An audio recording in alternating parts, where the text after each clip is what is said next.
Dans cette vidéo, nous abordons les principes de prise en charge des dysplasies développementales de la hanche. La présentation est réalisée par le Dr Thiraud, sous la direction du Dr Saliba. Concernant l'incidence de la luxation congénitale de hanche. Elle touche 6 à 20 naissances vivantes, ce qui en fait le trouble orthopédique le plus répandu chez les nouveau-nés. Le sexe ratio est de 6 filles pour 1 garçon. La hanche gauche est touchée dans 60% des cas. Concernant les facteurs étiologiques, ils sont de 2 ordres, génétique et mécanique.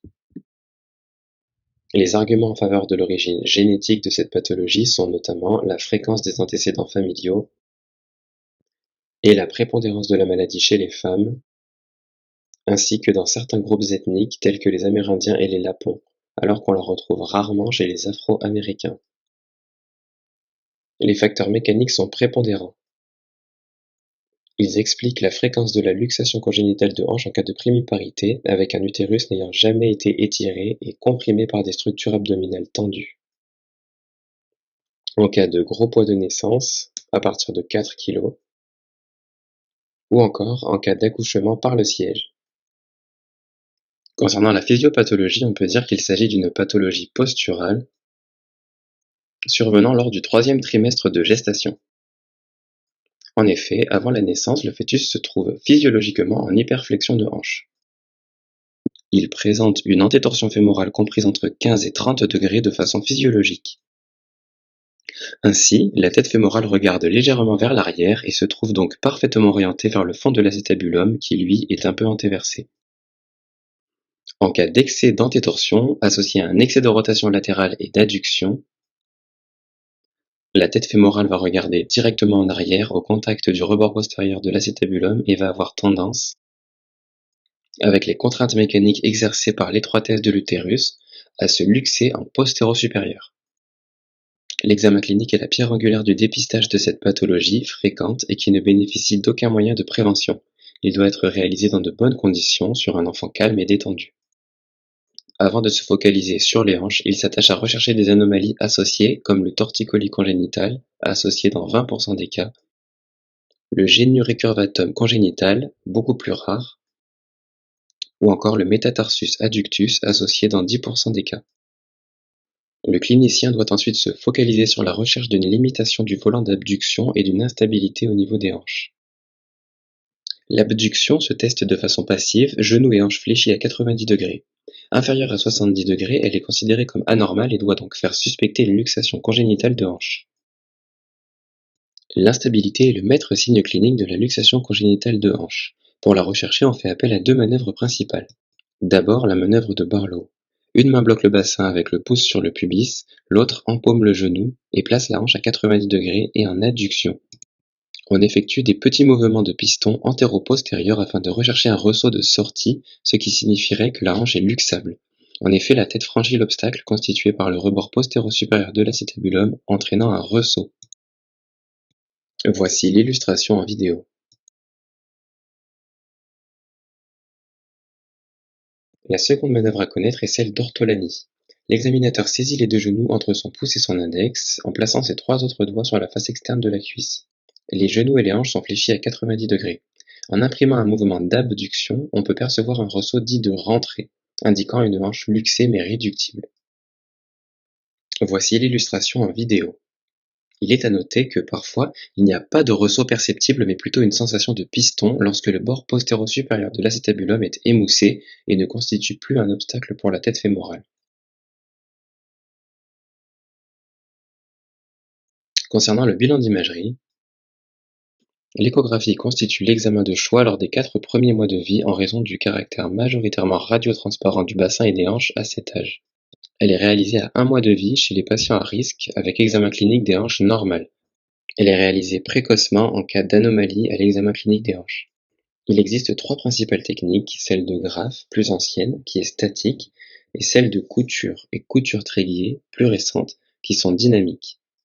Elles permettent de mesurer le fond cotyloïdien qui correspond à la distance entre le bord interne de la tête fémorale et le pubis. La hanche normale est définie par un fond cotyloïdien inférieur ou égal à 6 mm, avec une différence qui doit être inférieure à 1,5 mm entre les 2 hanches. Ici, on retrouve une coupe de couture tréguier avec mesure du fond cotyloïdien à 5,39 mm, donc normal. Il faut rester vigilant car l'échographie est un examen très dépendant de celui qui l'exécute. Il faut donc, autant que faire se peut, se diriger vers des radiologues expérimentés afin de pouvoir se fier aux valeurs retrouvées. La radiographie de bassin est réalisée en cas de point d'appel après 4 mois, âge autour duquel apparaissent les noyaux d'ossification des têtes fémorales. Si ces derniers sont effectivement apparus, on peut réaliser la construction d'ombres d'âne sur la radio. On trace une ligne au niveau du cartilage en Y et une autre au niveau du talus qui correspond au rebord externe de l'acétabulum. Le bassin est donc divisé en 4 cadrans. La hanche est normale si le noyau d'ossification fémorale se trouve dans le cadran inféro-interne. Ici, sur l'image, la radio est normale. Si les noyaux d'ossification ne sont pas encore apparus, on peut utiliser la construction de Pouty. On trace la perpendiculaire à la ligne des Y, tangente au bord médial de la métaphyse fémorale. Celle-ci doit couper le toit du cotyle dans sa moitié médiale. Ici, on retrouve une anomalie au niveau de la hanche gauche. En 1969, Dunn propose une classification anatomique en s'appuyant sur l'étude de cadavres d'enfants mort-nés. Il définit 3 grades selon l'importance des désordres anatomiques. Le grade 1 correspond à une subluxation avec l'imbus éversé, c'est-à-dire rebord postérieur du cotyle recouvrant. Le grade 2 correspond à une luxation intermédiaire avec l'imbus en partie éversé ou écrasé. Le grade 3 correspond à une luxation complète avec l'imbus inversé, c'est-à-dire rebord postérieur du cotyle retourné et plus du tout recouvrant. Graff a proposé au début des années 80 une classification échographique qui comprend 4 types. Le type 1 correspond à un bon modelage du cotyle osseux avec un talus angulaire et un toit cartilagineux recouvrant. Dans le type 2, on retrouve un modelage du cotyle osseux insuffisant avec un talus arrondi et un toit cartilagineux recouvrant. La tête fémorale débute son excentration. Dans le type 3, on a également un mauvais modelage du cotyle osseux avec un talus arrondi voire plat et un toit cartilagineux horizontalisé. Il s'agit d'une subluxation. Enfin, le type 4 correspond à un mauvais modelage du cotyle osseux avec un talus plat et un toit cartilagineux refoulé en dedans et en bas. Il s'agit d'une luxation vraie. Concernant la prise en charge thérapeutique en France, nous pouvons la schématiser selon l'algorithme suivant. En cas de hanche luxée réductible avant l'âge de 6 mois, on optera pour des traitements orthopédiques ambulatoires tels que le lange en abduction, à gauche sur l'image, aussi appelé lange câlin, ou le harnais de Pavlik, à droite sur l'image. En cas de hanche luxée irréductible d'emblée ou d'échec du traitement ambulatoire, ou bien si une hanche luxée réductible est découverte chez un enfant de plus de 6 mois, la réduction devra être obtenue de façon progressive avec une traction suivie d'une immobilisation plâtrée. Ce traitement justifie une hospitalisation pendant la période de traction pouvant aller jusqu'à 45 jours. C'est la technique de Somerville-Petit. Dans moins d'1% des cas de hanche instable à la naissance, le traitement orthopédique est mis en échec. Une intervention chirurgicale sera donc nécessaire afin de procéder à la réduction sanglante de la luxation, voire à des corrections osseuses par ostéotomie pelvienne, par exemple en cas de dysplasie résiduelle. Voici quelques exemples d'ostéotomie pelvienne. D'abord, on peut citer l'ostéotomie de Salter. Elle consiste en une section inominée de l'os coxal et bascule de l'acétabulum en avant et en dehors. Elle est réalisée chez l'enfant de moins de 5 ans car le point de rotation est la symphyse pubienne qui doit être encore souple. Le montage est fixé par 2 broches. La triple ostéotomie pelvienne est utilisée après l'âge de 5 ou 6 ans car la symphyse pubienne devient plus rigide et ne permet plus une réorientation suffisante. En associant les ostéotomies des branches ischio puis iliopubiennes, une réorientation de grande amplitude est possible. La fixation du montage se fait par broche ou vis. On voit ici l'exemple d'une enfant de 6 ans présentant une subluxation résiduelle après traitement orthopédique.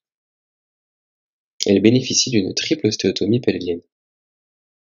À l'âge de 12 ans, les résultats sont excellents. Une acétabuloplastie de Degas peut également être réalisée. Moins agressive, elle permet l'abaissement latéral de l'acétabulum grâce à une ostéotomie curviline unicorticale partant de l'épiniliac antéro-inférieur vers la grande incisure ischiatique, qui est réalisée à 1,5 cm au-dessus de l'acétabulum dans la table externe de l'ilion. Des greffons tricorticaux prélevés aux dépens de la crête iliaque sont introduits dans le foyer d'ostéotomie, permettant ainsi de maintenir son ouverture sans ostéosynthèse. Voici un exemple chez un enfant de 3 ans. Enfin, des techniques de sauvetage peuvent être utilisées telles que l'ostéotomie d'agrandissement de l'acétabulum de Chiari. Il s'agit là d'une intervention de dernier recours sur une hanche non congruente, découverte, mais en place. On réalise une ostéotomie transversale supra-acétabulaire extra-articulaire dans le but de médialiser l'hémibassin inférieur.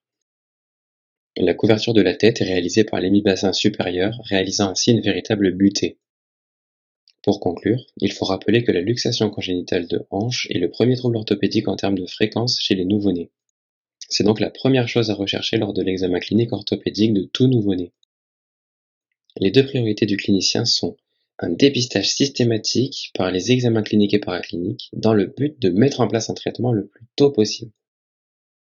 Enfin, on retient 3 stratégies thérapeutiques en France qui sont la prise en charge ambulatoire par le harnais de Pavlik notamment, la traction par méthode de Sommerville-Petit et enfin la chirurgie avec des techniques variées.